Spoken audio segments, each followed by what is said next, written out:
Ako po si Dr. Agan. Ako po ang doktor na may kasamang buto. Isang nakaharap na buto, isang nakatalikod na buto.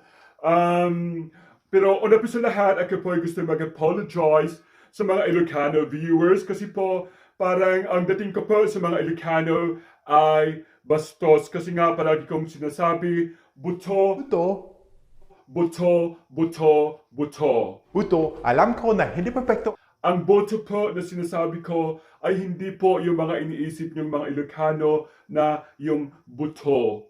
Yung sinasabi kong buto ay itong kalansay na buto na palagi kong kasama sa programa ko. So ngayon po, explain ko lang po, ang buto na sinasabi ko ay itong kalansay na nakaharap sa inyo. Pero ngayon po, itong si Buto ay hindi po siya makakapagsalita ngayon kasi po si Buto ay nakalakjo. Kasi nga buto nga po siya. At siya po ay hindi binagyan po ng anti-tetanus toxoid. So hindi po siya makapagsalita kasi nga nakalakjo si Buto ngayon. Ngayon po, ang uusapan po natin ngayon ay gusto ko po pag-usapan yung sinabi ni Dr. Farut na ang kalabasa po ay gamot sa pampalakas ng mata.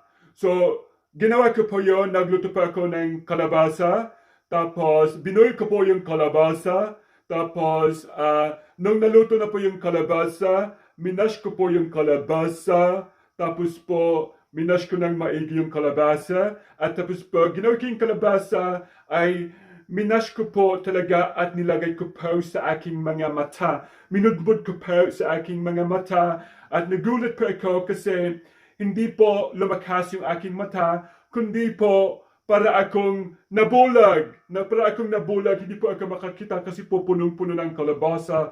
So, hindi po totoo yung sabi ni Dr. Farut na ang kalabasa po ay pampalakas sa mahinang mata. So, hindi po totoo yun. Kaya po ako nandito, kino-correct ko po yung mga sinasabi ng ibang doctors na yung mga practices nila, yung mga sinasabi nila, yung mga sinasabi po nila na nakakagamot pero wala po silang ebidensya. So, yun po ang sinasabi ko. So, anyway, sa mga nanonood po ngayon, maraming salamat po, pero inuulit ko po sa mga Ilocano, pag sinasabi ko pong buto, ay ang ibig ko pong sabihin po ay itong kalansay, hindi po yung buto na iniisip nyo.